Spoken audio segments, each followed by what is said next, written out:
केंद्र सरकार ने 2 अक्टूबर 2017 को रोहिणी आयोग का गठन किया था और रोहिणी आयोग ओबीसी के लिए बैठा हुआ है धारा 340 के अंतर्गत और अनुच्छेद 340 के अंतर्गत ओबीसी वर्ग की समस्याओं के समाधान के लिए और उस पर अध्ययन के बाद अपनी रिपोर्ट सबमिट करने के लिए रोहिणी आयोग का गठन किया गया था।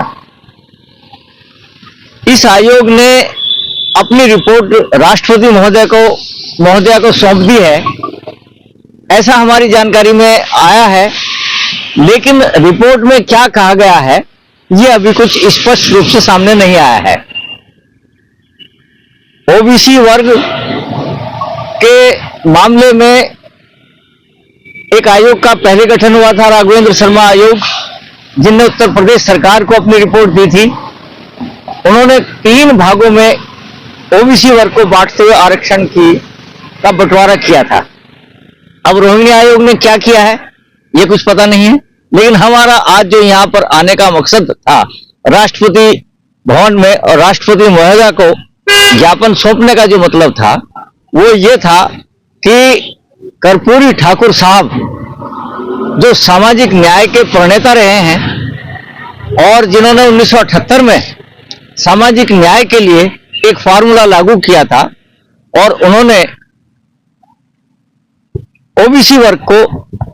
3 भागों में बांट करके, वैसे 2 भागों में बांटा था, कुछ उन्होंने महिलाओं के लिए भी आरक्षण किया था, लेकिन मुख्य रूप से उन्होंने 2 भागों में बांटा था। तो हम यहाँ पर अनुरोध करने राष्ट्रपति महोदया के पास इसलिए आए थे एक ज्ञापन सौंपने कि रोहिणी आयोग की रिपोर्ट को कर्पूरी ठाकुर के फार्मूले के आधार पर यदि लागू किया जाता है तो ये ओबीसी वर्ग के लिए और मोस्ट बैकवर्ड ओबीसी के लिए बहुत फायदेमंद होगा, क्योंकि कर्पूरी ठाकुर साहब ने इस समय बिहार में जो फार्मूला लागू किया था, आज केंद्र की सरकार जो है बिहार में भी पहुंच चुकी है उसी पार्टी की, तो हो सकता है कि उनके समझ में ये बात आए कि साहब बिहार में अभी जातिगत जनगणना के आधार पर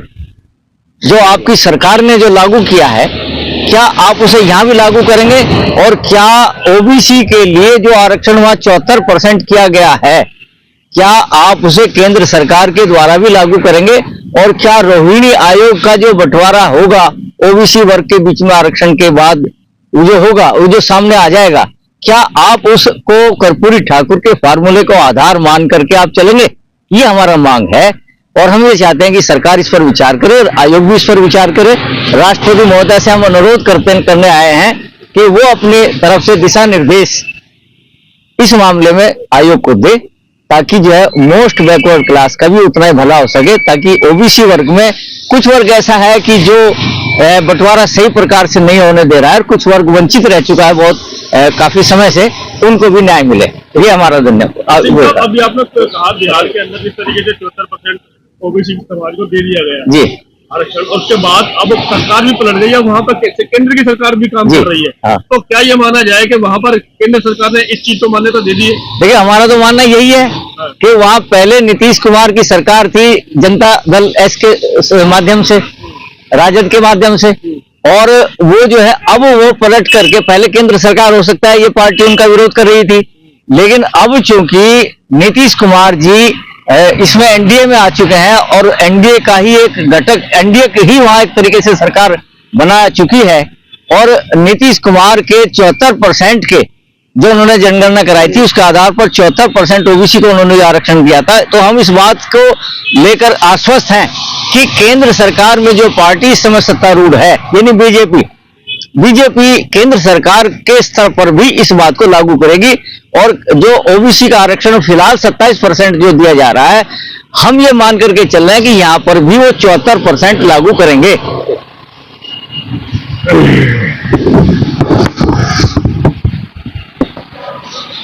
समझिए, जानना यह था कि जिस तरह से आपने ज्ञापन दिया है, सिंह साहब बता रहे हैं कि 340 और 340 को लेकर यानी कि हम लोग मांग कर रहे हैं कि पिछड़ा यानी कि ओबीसी समाज को आरक्षण में वही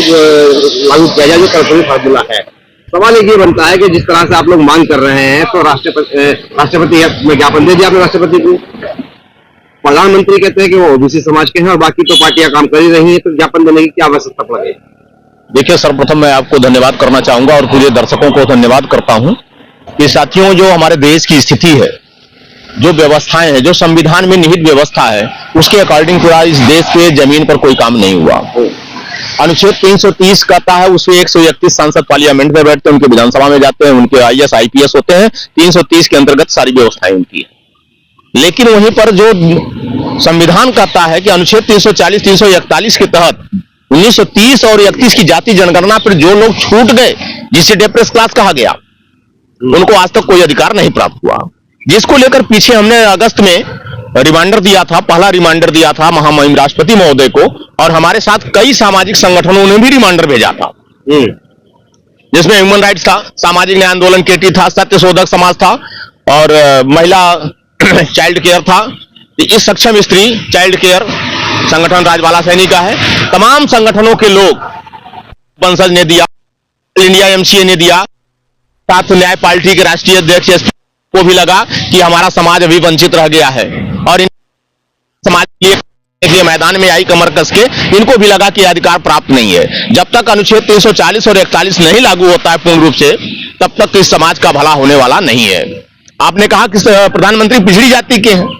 लेकिन पिछड़ी जाति के होने के बावजूद भी उन्होंने अनुच्छेद 340 पढ़ा नहीं, उन्होंने सिर्फ एक सामाजिक ताना बाना को पढ़ते हुए संजय कर्पूरी ठाकुर को पढ़ने का काम किया, जिन्होंने भारत रत्न देकर उन्हें नवाजा। इसके लिए हम लोग धन्यवाद करते हैं, पूरा समाज उनका धन्यवाद करता है। जो सामाजिक ताने बाने को लोग जुड़े हुए लोग हैं, वह पूरा धन्यवाद पूरे देश में करते हैं। लेकिन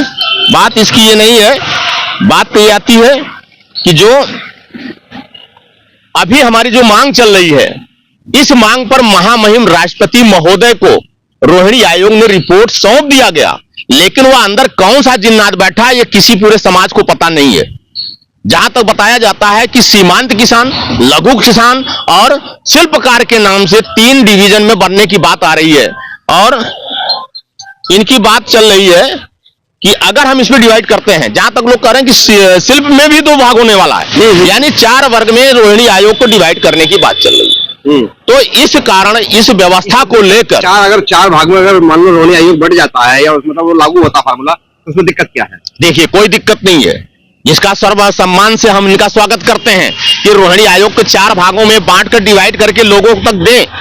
ताकि तभी समाज, जो वंचित समाज है, जो डिप्रेस क्लास है, वह अपने अधिकार को पा पाएगा।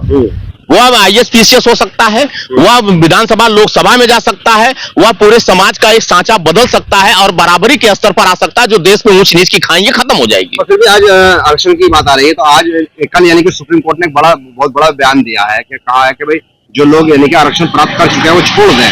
तो इससे क्या फायदा होगा? बिल्कुल होगा, मैं तो भी कहता हूं। जिस प्रकार से आप गैस पर सब्सिडी लेके आए थे और उस पर कहा कि आप ये जो लोग सक्षम है वो लोग छोड़ दें सब्सिडी, लोगों ने छोड़ने का काम किया। तो अगर संविधान के तहत अकॉर्डिंग जिन लोगों ने अभी तक आरक्षण का लाभ लिया, उन्हें पीछे वालों को रास्ता खोल देना चाहिए। इसका सुझाव मैं समर्थन करता हूं।